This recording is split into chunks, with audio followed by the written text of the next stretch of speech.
What's up, Nickel City Mafia? Man, am I excited to be bringing you this show today. Last week, I was invited by the 20 and 20 podcast to co-host their sit-down with James Brown, and it was an incredible experience for me. I want to thank T.O. and Kermit, who host the podcast, for inviting me, and I just want to say I can't wait to do it again. To James Brown, you're one of the kindest souls I have ever met, so thank you for making me feel at home during the sit-down. Kermit, who hosts the 2020 podcast along with T.O., Kermit's a former NBA player. He played 10 years, and he's acquired some amazing friends. Stars like Terry Cummings, Adrian Dantley, and many more. He's had on David Faulk, who was Michael Jordan's agent. Great conversation. He's had on the two-time heavyweight boxing champion of the world, Hasim the Rock Rockman. He's got plenty of others, and they've just started, about 6 weeks ago. The link to the 20 and 20 YouTube channel is in the description below. After the show, be sure to get over there and subscribe. You're going to want to be a part of this as they continue to grow and have all those amazing people that I already mentioned. Some of them I already mentioned, and the list keeps growing. If you're new to Nickel City Mafia, please like, comment, and most importantly, drop a nickel on that subscribe button for us. We greatly appreciate it. I did ask James Brown about the Buffalo Bills, our beloved Buffalo Bills, so stay tuned to see what he had to say. Now, on with the show. I hope you enjoy. Hey, thanks for joining us at the 20 and 20 podcast. Today, we have a really great show lined up. We have sitting in with us from Nickel City Mafia podcast, our co-host, Mr. Mike Thornton. And we have our special guest, an icon of sports broadcasting, a member of the Sports Broadcasting Hall of Fame. And he's the host of NFL Today and Inside the NFL, Mr. James Brown. Thanks for joining us today. Thank you. Hey, thank you guys so very much for having me on. Look, the name Kermit Washington still carries some serious value to it, and I'm thrilled to be on here with the guy, and I'll tell you all about him from my perspective as we get into it. Well, James, I am very happy to have you on. And not only that, I tell people we have known each other almost for 50 some years.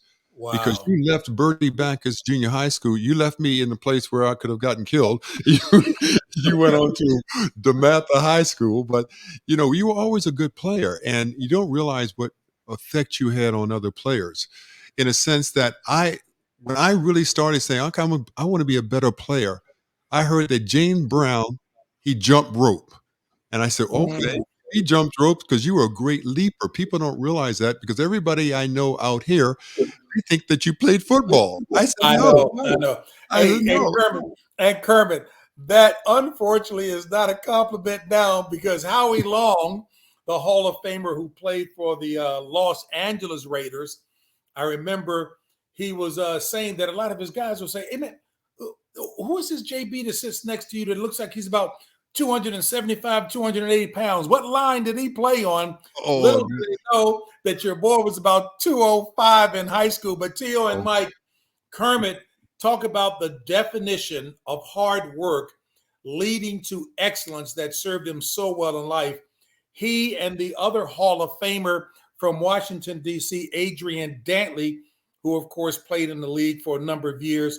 Those two guys really are the epitome for those of us in the Washington, D.C. and Maryland, Virginia area of guys who left the D.C. area having worked exceedingly hard, and it served them well. Mm-hmm. Well, thank you, Jane. But see, you have to realize there was people like you that we looked up to. And as I said, I heard that you jumped rope because you were a great leaper. You were just, I come see you at the Christmas tournaments at Coalfield Halls. I said, that boy can jump. I want to jump like that. So when I heard you jumped rope, I said, oh, I'm going to get me one.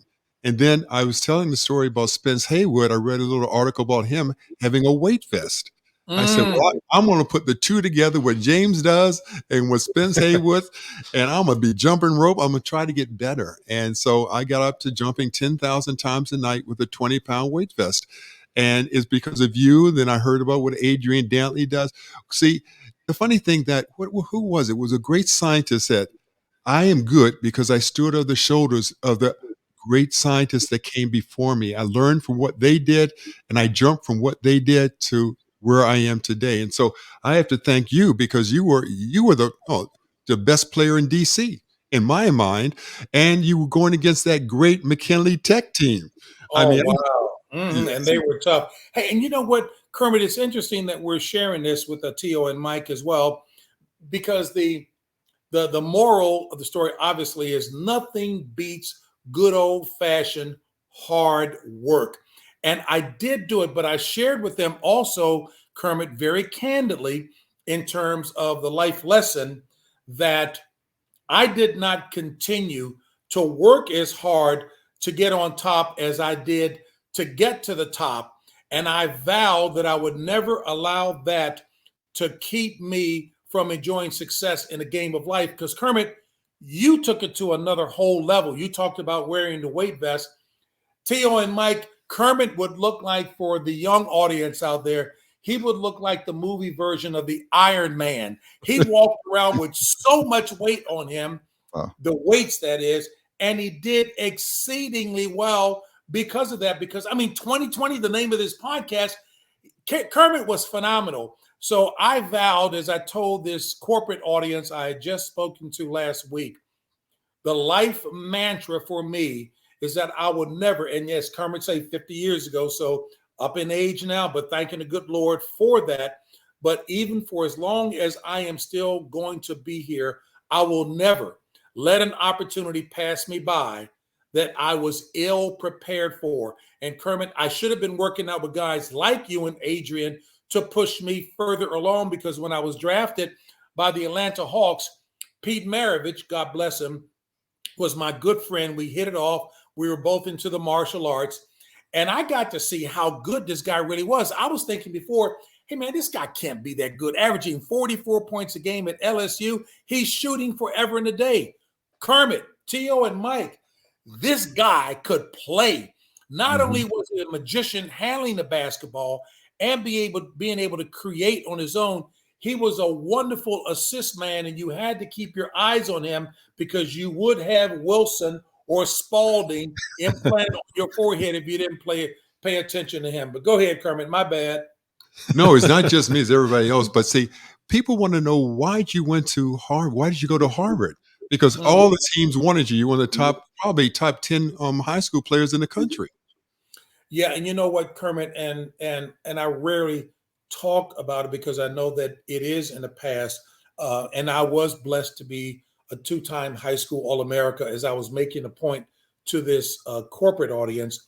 I am blessed to graduate DC as a 1969 player of the year in DC. But all of that meant a hill of beans if I wasn't willing to put in the time to work. And Kermit, it's not like I wasn't working hard. I thought I was, but I wasn't working the right way, which is why I said I should have been working out with people like you and Adrian Dantley, because you guys took it to another level. But the reason I wanted to go to a great school is my mother and father, God bless them both now, high school graduates, but I love to say they had PhDs in drive and determination. And like most parents, they want their kids to do better than they did. And mom and dad said, academics, that's the key to success in the game of life. So when I got a letter from Harvard and Princeton, and I really wanted to go to Princeton because Bill Bradley was the big time star that I admired watching what he did in college at Princeton. And I said, if I get a letter from them, I'd like to go there. But Harvard sent a letter first. And I said, if I can get in, that's where I want to go. And my parents, of very modest means, wound up taking out, loans to pay for the education. But that's why I'm so indebted to doing things the right way, because my parents truly sacrificed for the five of us. I'm the oldest of five, to do that. And if I could get into Harvard, and I would do it again, I just would have worked smarter and harder, Kermit, to be able to do like you and have enjoyed a career at the NBA level. But the one thing before, let these guys ask you questions too, you were in the wrong position though at Harvard. You didn't. No question. That's the problem. I was telling people, I said, well, he was a great leaper, so they're going to put him in, not at a guard position. They're going to put him at a forward or a center. But you had you had some good players with you though at Harvard. We did. We did. But Kermit, you make an excellent point. And this also goes back to, even though people can say, well, why didn't the coach do this or that with you? Hey, it's still ultimately on me. So I, got out of that blame game and looked first at me to see what I didn't do. Kermit, you're right. In high school, all the tall guys had graduated. Sid Catlett at 6'8", 6'9", Bob Whitmore at 6'10", 6'11". Big Bruce Mitchell was with them. Bruce was a football player as well, about 285 and about 6'6". So they had some good beef and height. That was the team that beat then named Luau Sindor, who played at Power Memorial High School, standing 7-2. They snapped his 71-game win streak because we had height. So all those guys graduated, and now I'm the tallest guy, and well, maybe not necessarily the tallest, but you talk about jumping. So we wound up playing zone, and I was in the middle when I should have been working on my handling skills, creating my own shot, and perfecting at least a decent jump shot as well, too, because when I went to college, although they put me at the number 2 position, all too well, the number 2 guard is one who's supposed to be able to shoot and create on his own, still handle it and be a good assist man, but especially at that number 2 position. And I wish I had worked hard to develop my skills then, and I didn't. Mm-hmm. But you know what, James, in a looking back, you did a tremendous job, and you would have never been as successful back as you are now, because we weren't making that kind of money back there. And now what you've done, because of you set an example. I mean, how many kids from DC area even think about Harvard as a potential place to go? And because of you, and because people know about that, I say, hey, if James could do it, maybe I could do it. And you know what? I'm really encouraged to hear that. But even with my 4 grandkids now, and of course they have no clue what Pop was about, but I just try to make them aware that it's success in the game of life, and I'm forever indebted to what Mom and Dad said. And Kermit, you made a great point. We had a great recruiting class at Harvard. As a matter of fact, as you all recall, freshmen could not play varsity in college. So we had the number 2 ranked freshman team in the country behind St. John's of New York with the great Mel Davis and a bunch of other players there as well. Mel Schaefer.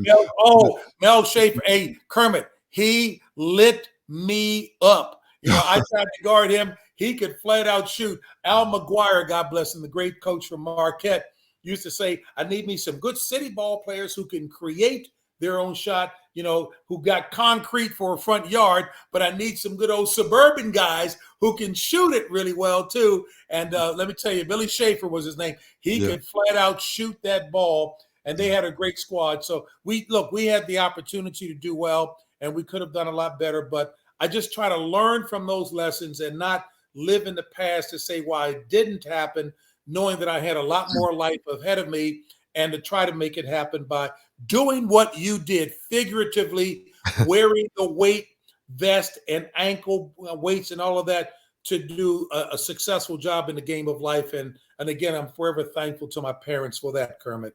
Mm-hmm. Yeah, James, this is Mike. I want to say what an honor it is to talk to you. I respect your work, love your work. And I grew up in Buffalo, New York. So I've been a fan of the Bills for 50 plus years now that I can remember. But before I get into some football questions that I have for you, I did want to touch on you said you were drafted by Atlanta. Is that correct? Yes, sir. Yes, so sir. Can you go a little deeper into that? What happened that first year? Were you released or what happened that you didn't continue on with that? And before I answer that question, when you mentioned Buffalo, so Mike, as Kermit will remember from the Maryland area here, Harold Fox was a great shooter who was drafted and played in Buffalo for a quick minute. And when I really think about Buffalo, I think about playing the University of North Carolina at Chapel Hill. We played them in our sophomore year, and they had a guy on the team who had the most unorthodox looking shot, but it was as deadly as any, by the name of Bob McAdoo. Oh, yes. And boy, was he unbelievable. He could flat out, he hurt a lot of people with that jump shot because he could play. But In terms of Atlanta, as I was sharing with Kermit about, not having really worked hard enough at it. When I went to camp, I was drafted. They used to have 10 rounds of drafting then. It might have even been 12, but 10 rounds. I was drafted in the 4th round. They had a great draft class. And when I got there, I was playing well. And the star way back in the day, you need to be a historian to remember the names like Lou, what is his name? Sweet Lou, Kermit. Lou Hudson. Lou Hudson. Lou Hudson. Thank you, Kermit. Lou Hudson, Steve Bracey. They had a number of good guys. Jimmy Washington. But Pete Maravich and I really did hit it off well. And he was telling me through training camp, he said, young fella, you got a nice game. Just keep going and work hard because you can make this team. Make no mistake about it. 2 days later, the coach, Cotton Fitzsimmons, calls me up to his room and tells me that he's releasing me. And as a ball player, Kermit can tell you, you know who can play and who can't. And I'm asking the coach, you're cutting me? I mean, who's in place of me? And I would never speak disparagingly about the other person because he did play in the league. He was off the bench, but he played. But I should have made it such that there was no way that he could have cut me by my play. And I did hurt. I cried. I went home. I hid in the house for 2 weeks. One of the salvation messages given to me probably about 2 or 3 years after that, I'm doing work covering the NBA for CBS. And Cotton Fitzsimmons and the team that he's coaching then, I think it was Kansas City? Phoenix. Well, it was in Phoenix. Phoenix. I think, and please correct me too, Kermit. It was in Phoenix. So we were in Arizona. And what he did tell me, he came up, he said, JB, let me just tell you something. I'm glad to see you're doing well in the game of life, but I should have kept you because you certainly could play the game. So Kermit, T.O., and Mike, that was at least a little bit of solace for me. But even though, Mike, I did get cut and I realized it, but what I determined to do was to make sure that I would work as hard as Kermit did to get to the league. I would do that in the game of life, Mike. Mm-hmm. Thank you. Yeah, awesome. And I'm always telling my kids that the most transferable skill you can have is to work really hard and be prepared for whatever opportunity comes along. And you obviously have done that. Can you speak a little bit about like how your upbringing? Were you in a position that you kind of changed the trajectory of your family tree? My parents were hardworking, maybe lower middle class parents. My father. Kermit will remember this. He was the institution that I'm referencing. My father was a prison guard at a local prison called Lorton. He also drove a taxi cab to bring in extra income. And T.O., during the holidays, he would take on a third job of being a handyman at Avis Rent-A-Car out at what was then called Washington National Airport. So my dad was a very hard-working guy, to say the least. But he was always there for the important events in school or sports for the 5 kids. My mom wanted to be an excellent homemaker. She wanted to stay at home to raise the 5 of us excellently. And T.O., Mike, Kermit knows this, she did. So we were of very modest means. So yes, I was the first college educated in our family. But 4 of the 5 did go to school, college from there. The smartest one in the family is my sister, Alicia. But that was a dynamic changer for us in doing just that. And again, I have my parents to thank for that. My mother, I had a career at Xerox in sales and sales management before making the radical switch into broadcasting. And our big time exec there, a guy by the name of Jay Nussbaum, one of the brightest marketers and most successful in Washington, D.C. history. When he met my mother, he said, I hired the wrong people, you and your brother. Your mother is the smartest one in the family, and I wish I had gotten her young. So, that's great. So, I think you should tell people, too, about how you progressed in football. I mean, up the ranks on television. Because it wasn't a point back then where they had a lot of blacks especially being the person in charge of running the show as you do now. Well, Kermit, great question. And you know what?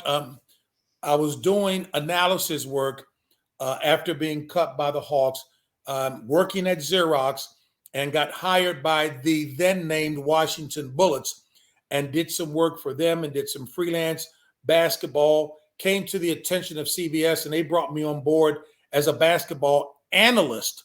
But the boss told me, James, if you want to make a career in this business, you need to become an anchor, a studio host, sideline reporter, report on stories, be well-rounded, because that will ensure a career in this, including doing football.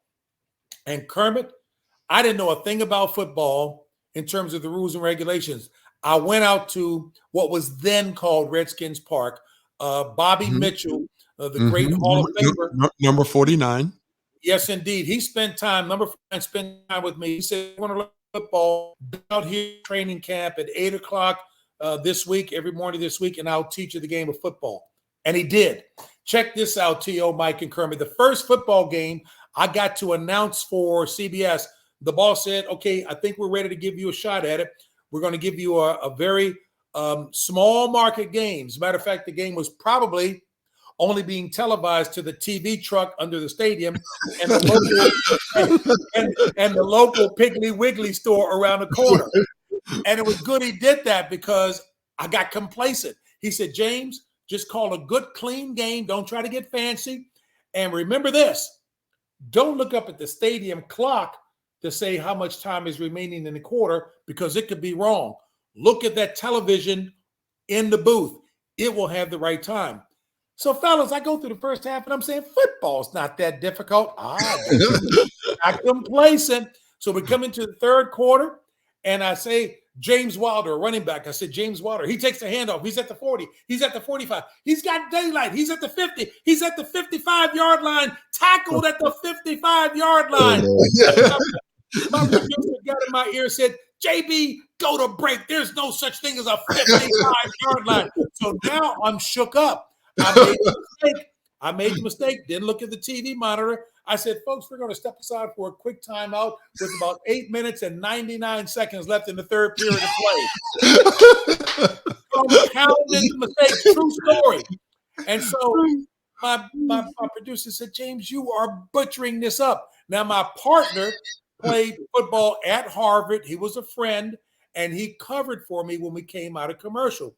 He said, for those of you who heard JB say that there were 8 minutes and 99 seconds left in the third period, he just wanted to test your math skills to see if you could make the conversion to realize it's 8 minutes and 39 seconds left in the third period of play.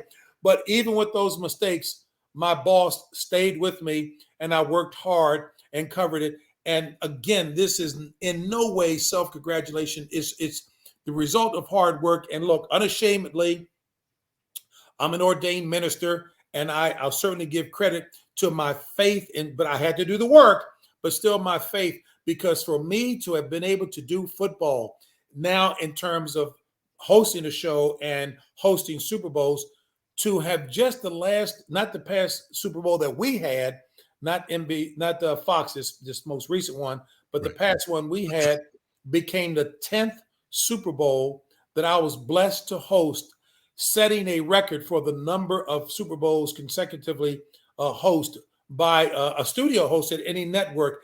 And that's saying something from this guy who said a player was tackled on a 55-yard line. And here I've hosted more Super Bowls than any other broadcaster. Boy, that speaks volumes for hey, look, for the good Lord blessing me to do that. Mm-hmm. Well, you know what? When you were telling us, wait till after the Super Bowl, I'm going to have time. You know, JB, I am so bored on Sundays now. No football. I am bored stiff. I really am.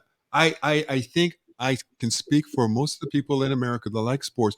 Football is king. It's nothing close to football in our country. And I on Sundays now, I don't know what I'm going to do. Usually on Sundays, James, I will watch the games when they come on till they go off at night. I love that. I just love football. And you know what, Kermit? I am now starting. It's been a long time, Kermit, but I am just now starting to get back into what has been our love. Baseball was my first love, and I'm humbled to be. I always tease people and say, they say, JB, I see that you are a minority owner of the Washington Nationals. I said, Let me be real clear about this. I'm thrilled to do that. But in terms of the deep pockets of the guys who own the club, I said the size of my investment was the equivalent of per diem for those guys. But at least I still have some stake in it. So I'm trying to get to that point where I will be like them. I'm not, but I've been blessed to do those kinds of things and enjoy it. But Kermit, I really have grown to love football, and it's amazing. You said it is the number one sport, although I am starting to watch basketball a bit more now and marveling at guys. Well, Steph Curry's been doing it for years, but the Greek freak, Giannis is just amazing. Luka Doncic. I mean, it's amazing when I'm looking at the number of players out there who can flat out get a gun, Ja Morant and the rest. So I am enjoying it. Mm-hmm. I got a question for you now. LeBron says after he gets becomes the leading scorer of the NBA history, I'm the best that ever was. Now, in my opinion, he made a mistake because I tell people on Facebook and Instagram, let other people anoint you as the best. Don't bring it up. So now I look at Facebook, 9 out of 10 people are going after him. I mean, and what do you think about that, James? Kermit, you know what? Let me plead ignorance. I did not know that he said that. Oh my gosh. Kermit, I couldn't agree with you more. Let others anoint you that. But here's what I ascribe to. You knew him as well as I did. God bless him. Red Auerbach had such an influence on me. He gave me an opportunity. Red Auerbach, for the young folks who may not know the name, was a great coach of the Boston Celtics dynasty, was a president of the Boston Celtics, knew basketball inside and out. Kermit and I knew him because he was also living in Washington, D.C., and was at the playgrounds all the time. Red Auerbach said, it is better to have a debate about great players of a given era as opposed to trying to say who's the best of all time. And I'm saying this lovingly and affectionately. I know Michael Jordan was maybe the greatest aerial acrobatic, if you will. He was tough, 6, MVP championships. I get all of that. But if we define greatness by the number of championships won, and I know we are very offensively oriented, Bill Russell is the best that there was. 9 out of, please, are you kidding me? 11 championships totally out of 13 and 9 as a player. But the point was, Bill Russell, every time I talk to the great Celtics players, and Casey Jones was our coach my sophomore year at Harvard, everything revolved around the big fella who was as smart as they come. Kermit, Bill Russell couldn't hold a candle to Wilt Chamberlain in terms of strength, power, and ability to do whatever he wanted on the court, but he always played a smart game against Wilt Chamberlain and mastered him with all of those championships. Look, I still think, and I understand the rules have changed. They got 3-point shots now. They're playing more games and the whole 9 yards. What Kareem Abdul-Jabbar did was phenomenal because they got rid of the dunk rule, in college, so he couldn't dunk. What did he do? He developed that unstoppable sky hook. He wasn't shooting 3 points in the NBA and playing fewer games. And what he did is phenomenal. Let me put it in context this way, because I did a story on that on the eve of LeBron breaking the scoring record, giving LeBron all of his credit, because what he's done as a high school player coming directly to the NBA, great. But don't say I'm the best, because there are many who were great in that era. Jerry West, Elgin Baylor, Oscar Robertson. Oh my gosh, that's who I admired and wanted to be like. But the fact of the matter is, there were no 3-point shots with Kareem Abdul-Jabbar. The stat was this: there have only been 10 players who I think averaged 20 points a game. Let me make sure I have that right for their career.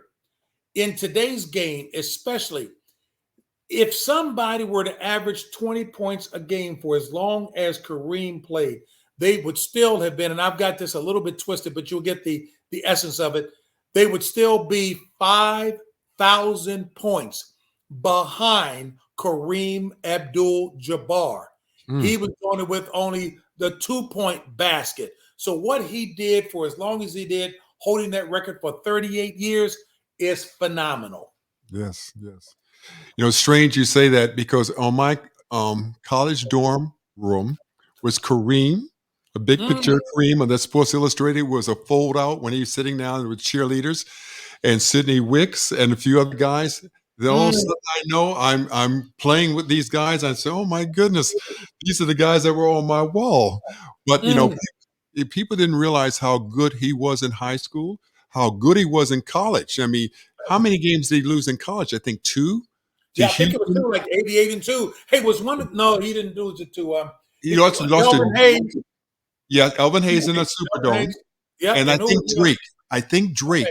Okay, you would know better than me. I think. And he, you know, just unbelievable. Those teams will never come around again. They'll never happen to have those kind of, because nobody stays anymore, James. Nobody stays in school anymore. So if you ask me who were the All-Americans in college this year, I'd have no idea who to name. But when we grew up, we knew it was going to be Kareem or Artis Gilmore or Bob Lanier, Austin Carr, Pistol Pete, Rick Mount, all those guys. We knew them because they stayed for 4 years, and we knew who they were. And we looked up. You mentioned Artis Gilmore. Hey, T.O. and Mike, you're going to jump in because Kermit and I are dusting off cobwebs from way back in the day, and folks are going to have to write you, hey, who are these names? Rick Mount and the rest that Kermit and JB were talking about. But here's the name. You mentioned Artis Gilmore, 7'2", light of foot, could jump for days. Kermit could speak on it better than me. I played in what they call it, the Summer League City Championships in New York City at the City College of New York up there. Artis Gilmore was on one team.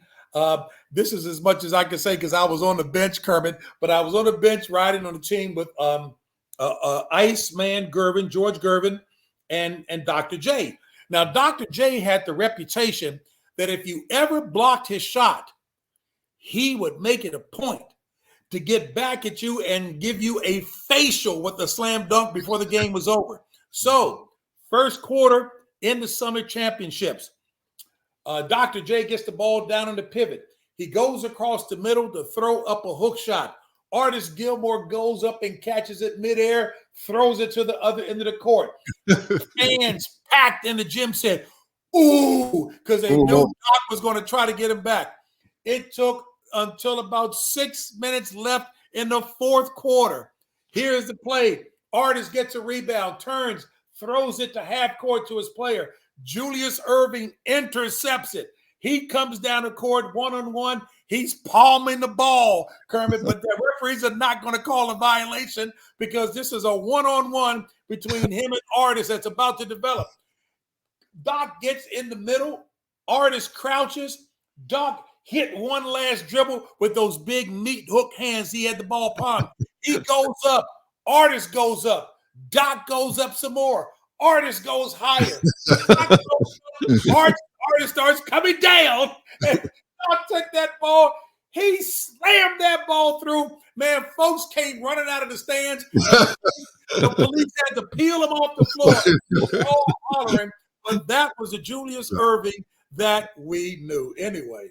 Well, he saved the league, and people don't mention that. Did. I mean, yes, he saved the league. I mean, until Bird and Magic came, he was the person everybody wanted to see, and they don't give him enough credit either. What kind of player he was?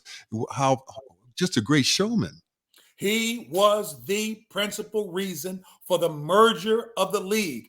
I remember watching him, and I'm going to give Shannon Sharp of football fame, the tight end, credit on this one because he used to talk about when he was at CBS working with us in the studio show, he had these little small TVs, about 8 or 9 TVs that he was watching back there until halftime. And he say that Dan Marino might throw the ball and it showed up on one small screen on the far right. He had to look at the second and third and fourth screens to see the ball go through to go into somebody else's hands. Well, Julius Erving in that ABA NBA All-Star game. Yes. Man, he came in on that little TV that I'm watching.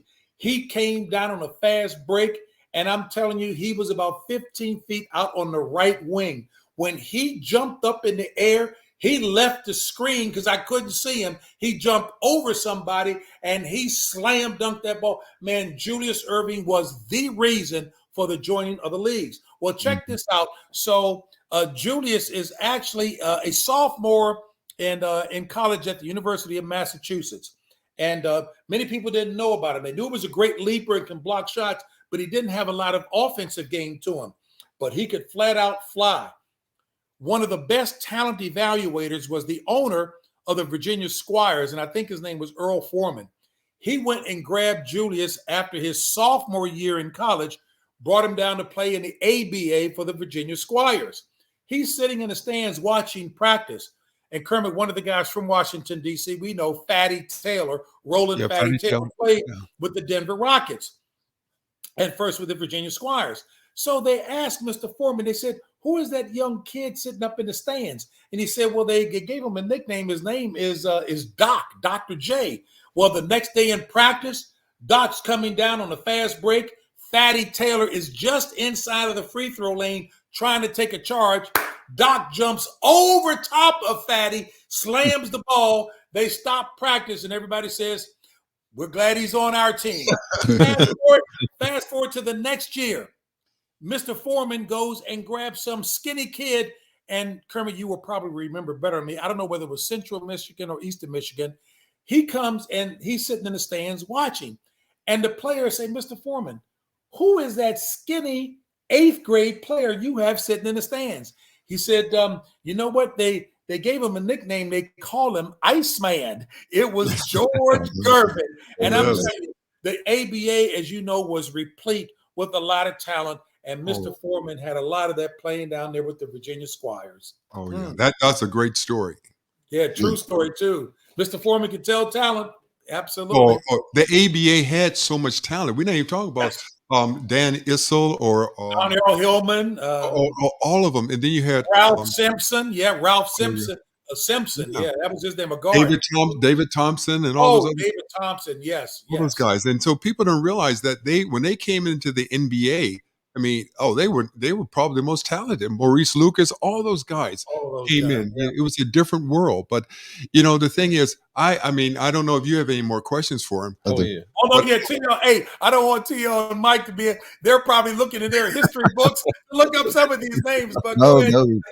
Actually, go ahead. Might be older than you think. I know George Gervin very well, Dr. J. Know all his names. Love it. I want to talk a little football before. I don't know how much time we have with you. I can talk so much. I have so many questions. You did a little. I know you. Maybe I read this wrong. You did some NHL as well, right? Hockey. Did you do some hockey? And I believe your voice is on some video games. So if you have those games, can you send them to Kermit? I would love one. I have kids that play video games, and I will give those games. And Mike, you know what? Just like when old timers get together, here's a story about hockey. So I'm at Fox, and John Madden, God bless him, he used to tease and say, I don't know why they call this company Fox Sports. We only have one sport. It ought to be Fox Sport. That was football. So the boss, David Hill, went out and he was trying to decide whether to acquire NASCAR, which they do have now, or hockey. But he got hockey because he thought the opportunity for growth was significant, and the sport was trying to become more populated in the lower 48 with the states. And they said, but you know what? One of the audiences that we might be able to grow would be an urban audience. So he says, JB, I want you to host a hockey show. I said, what? Hockey? So, fellas, I'm studying these multi-syllabic names all summer long because the worst thing you can do is to mispronounce a name. So he names me host of the NHL on Fox. I go before the audience of press people. These are grizzled old white guys who've been covering the sport for years. And they see me up there, and they got the glasses and a cigar. They said, JB, do you know what icing is? And I explain what icing. Another guy says, JB, do you know what a two-line pass is? I explain what a two-line pass. Third guy says, do you know how they substitute in hockey? I said, yes, line shifts. I said, fellas, look, why don't we just take the veneer off the question? I understand what you're asking. So let me be clear. Hockey was not big in my neighborhood. I get it. And the only thing I have in common with the sport is the color of the puck. But I promise you, I will be a great ambassador for the sport. And believe it or not, and I'm not just dropping names, but it's the biggest names who were the greatest ambassadors for the sport. Wayne Gretzky, Mike Modano, you name it. They all spent time educating me on the sport so that I could represent them well. I think I did an adequate job because at the end of the season, I'm hosting a Stanley Cup championship in New Jersey. I forget who the Devils were playing, New Jersey Devils. But before the game started, I'm at my host position in the stands, and there were about 10 little white kids who were coming over, and they've got this big sign above their head.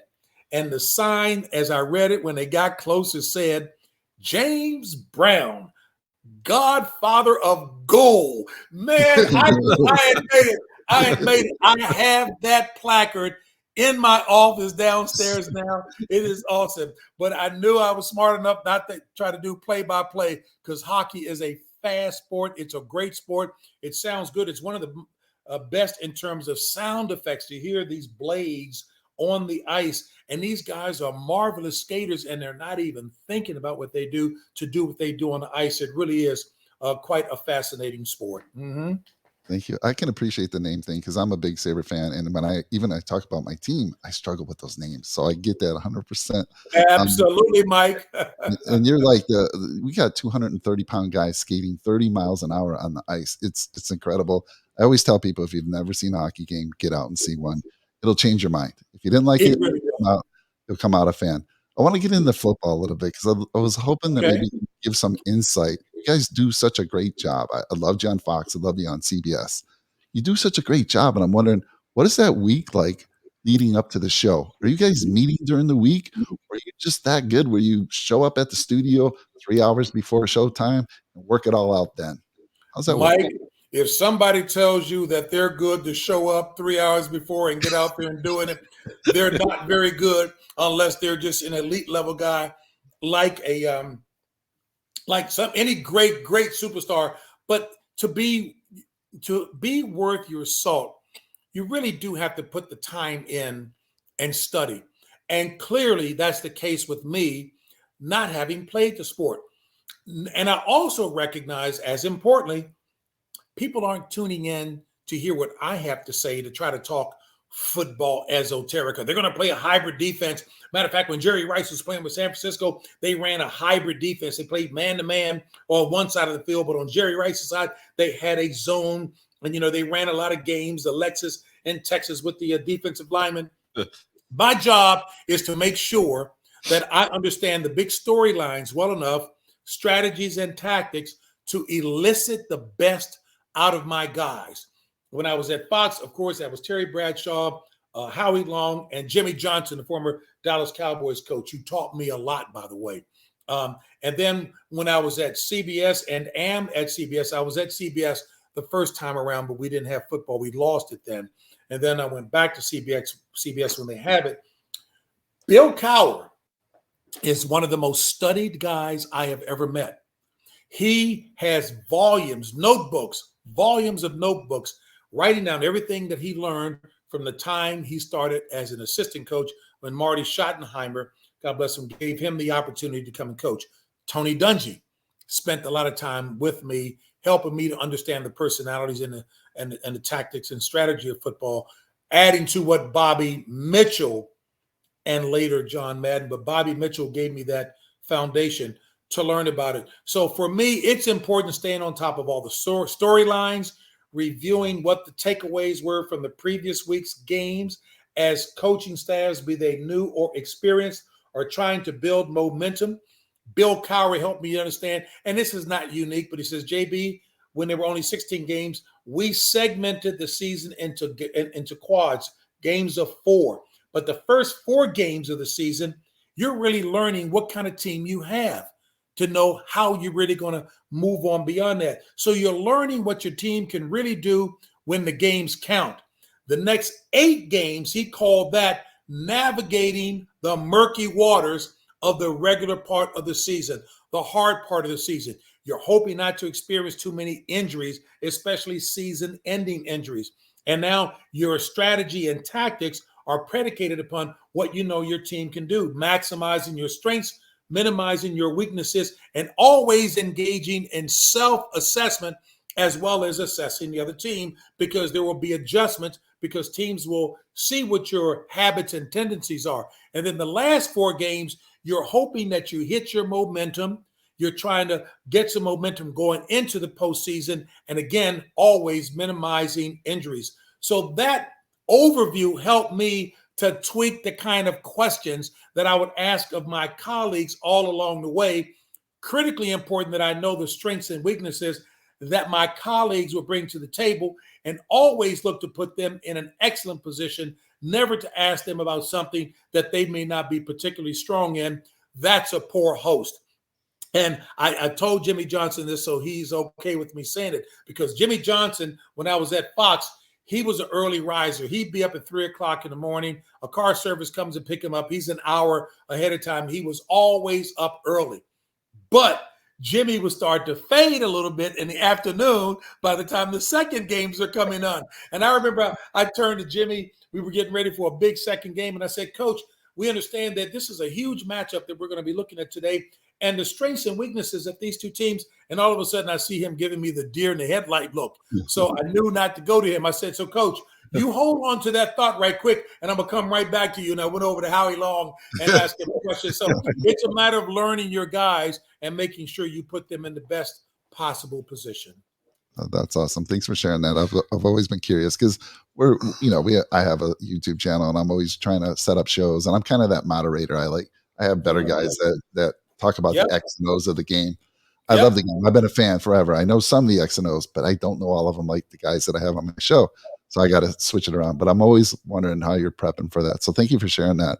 I guess the last question I have is, being a Buffalo Bills fan, I got to ask you, what's your take on the Buffalo Bills?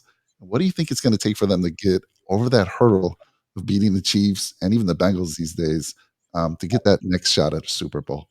And you know what? And take this for what it's worth, because as I said, I try to always stay out of the arena of those guys who have played the game. I remember Howie Long once commenting when a producer was trying to tell him what he wanted him to say about a particular part of the defensive strategy of this team. And Howie, you don't want to get Howie mad. Howie is no joke. You don't want to mess with. We call him Big Boy. Big Boy just quietly asked the producer, when the producer was trying to tell him what to say, Howie looked at him. He said, excuse me, did you ever put your hand in the dirt out there on the field? And that just put him in place. Howie says, share with me what you're trying to get from me in the way of insight, and I'll tell you what it is the deal is. So for me, I try to keep that in mind, because those guys who are in the fraternity of ex-players and coaches, they've been there. I haven't.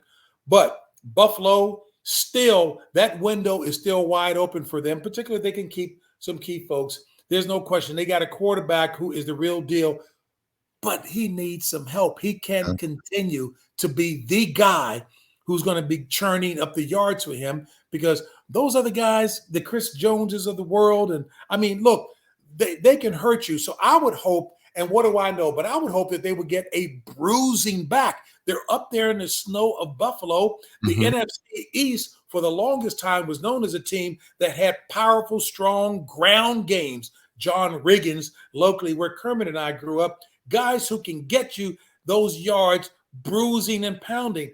And I've not seen them with one of those kind of guys that can help take some of the load off of Josh Allen, so he doesn't think he has to get it all done. It certainly did hurt that Von Miller was hurt in this early part of the season, because he was a difference maker, and certainly would, I think things might have been a little bit different if he had been there just to put some pressure on him.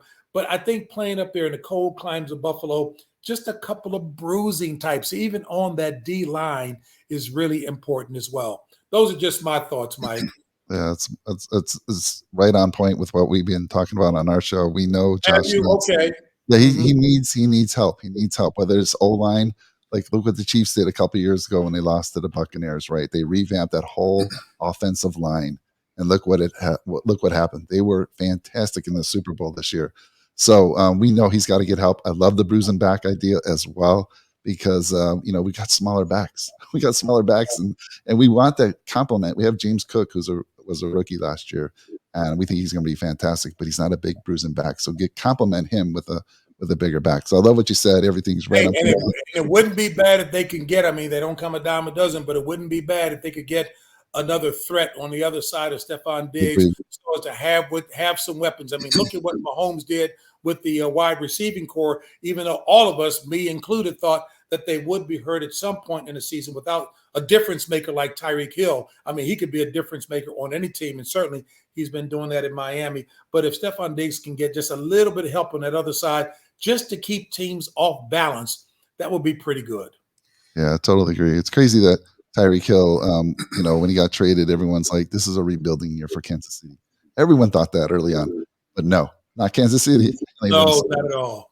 Hey, Andy Reid is and I'm gonna give Eric Bieniemy his credit as well too, and the fact that they listen to Patrick Mahomes if he's got some ideas, or even Travis Kelce. So they do listen to them, and I really enjoy the way Andy Reid as the leader makes it fun, and they have some input as well. So pretty doggone good. Mm-hmm. James, this is my last question for you. I thank you for doing. I mean, this is good. I'm having a great time, but thank you. You know what bothers me about football, though, James?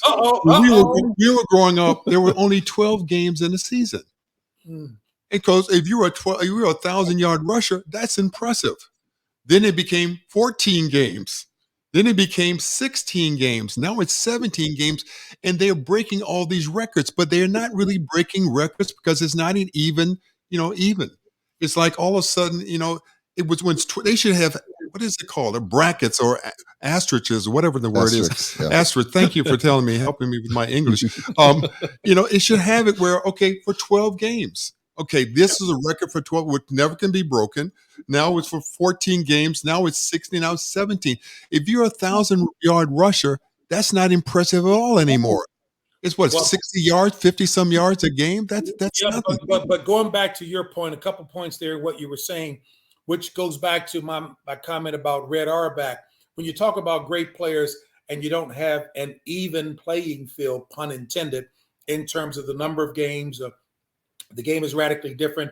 Everything is tweaked to favor the offense. Fans want to see more offensive playing and scoring, and I get that. And we've got so many great defensive players in this league. But so, there ought to be asterisks there, and it ought to be for a given era. But that's why Jim Brown, what he did in that 12-game season, and I was so glad to see an award named after him. What he did still is phenomenal. Barry Sanders was coach, but he followed Jim Brown's lead when he retired after 9 seasons, fellas, I believe it was. I mean, it's just phenomenal. But the other side of the coin too, when you talk about 17 games now, hey, I pray that they don't get to the point of diminishing returns, because football is a hard sport. Nobody's healthy by the 3/4 mark of the season. They're all playing nicked up. You hear them say there's a difference between playing nicked up and really playing if you're really hurt. Everybody's hurt to some degree, but I just hope they don't go too far without adding more players to the roster, because the human body can only handle so much. I'll never forget the story I saw on Jerome Bettis when he was playing with the Steelers. And, he wasn't able to even walk out of bed very comfortably until about Wednesday or Thursday. It's a hard sport, so I hope they show a little bit of sensitivity to the product that they have out there by adding some more players to the roster. Mm-hmm. Well, one last thing I wanted to ask. You've been a part of the broadcast of such incredible sporting events.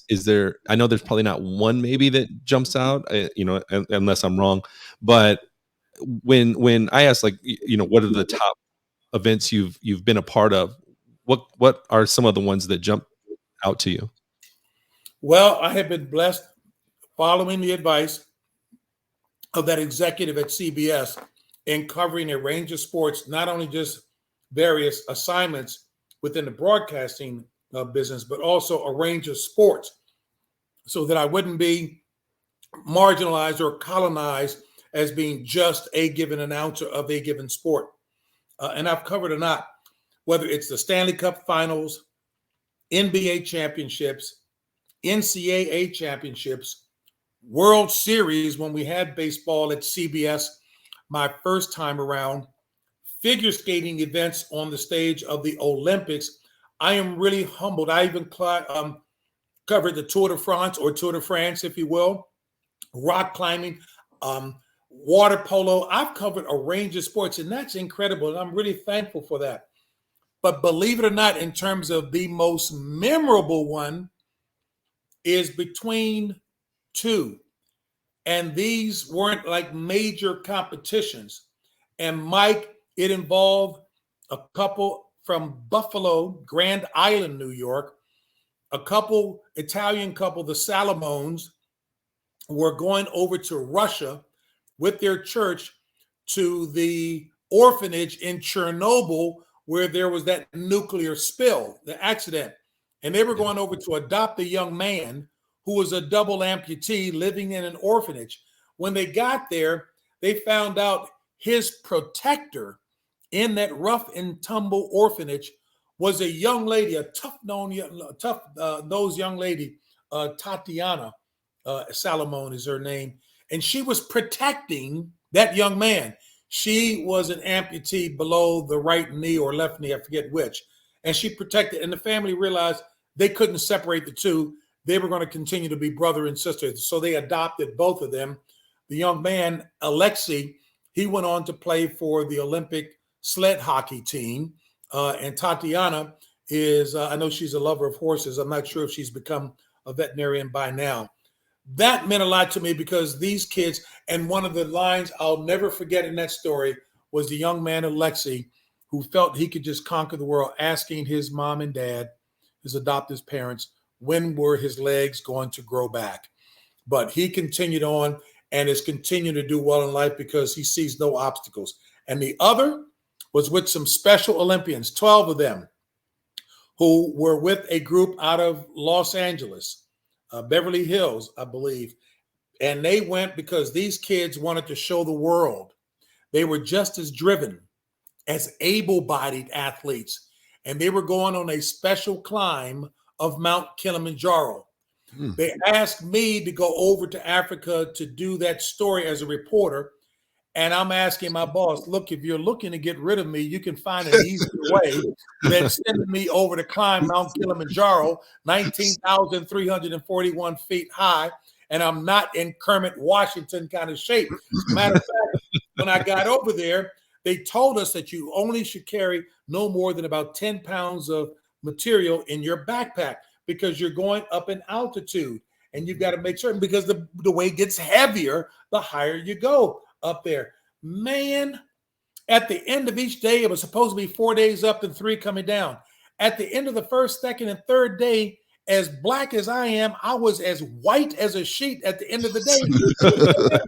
What's wrong with this guy? So the leader, he went and looked at my backpack. Kermit, here I am, a city boy. I didn't know any better. I had 40 pounds of gear. I was trying to stay warm because up high it gets cold, you know. Yes. So, therefore, at the 16,000 foot level, we encountered the worst snowstorm they had in 25 years. So they made a decision to send to take the 5 strongest ones. Let me word it that way, to take the 5 strongest ones on the rest of the climb to get to the top for the group as a whole. But they needed some men to go back down the mountain. Well, you know, the first man they selected to go back down the mountain was your boy. And look, I was crying, and they thought I was upset because I couldn't go to the top. They were tears of joy. But the other five made it to the top, and that was one of the most emotional stories because we all did cry when they all got back down to base camp because they did accomplish the mission to get to the top of Mount Kilimanjaro. I felt so good about these normal citizens doing extraordinary things. Yes, sir. That's incredible. Oh, that's awesome. So, hey, James, let me tell you something. It was very enjoyable to talk to you. I'm telling you, it's just incredible. And thank you so much for taking the time. Yeah. And what more can I say? Guys, you got anything to say to them? Thanks so much for your patience with all the technical issues we had in getting you on here. That won't show up on the podcast, but we really do. So T.O. and Mike, when you guys open up the podcast, let everybody know that it was only because you were working with a tech neophyte who couldn't work the mute and unmute buttons well. So, but it's all good, and I had a great time. I'm sorry. Hey, that's why I've been running off of the mouth, because I was waiting so long to get with the three of you guys. Well, I appreciate it. And you want, before you go, you do a wonderful job. I'm so proud of you. Every time I see you, I say, "Hey, I went to school with him." I don't say just 1 year. I went to school. I said I went to school with James. Hey, where did he play football? I said, no, he didn't play football. He was a very good basketball player. I do have pictures to show that I was wearing an afro that weighed more than my body did. That ain't the case these days. So yes, we all did. We all did back then. Yeah. Hey, thank you, James. Yeah, thank you, James, very so much. Take Hey, care. can I thank you guys? It was an absolute blessing. And I know if T.O. and Mike say, well, look, we got a slow news day. Let's call JB. He'll talk forever. So but thank you guys very much, Kermit.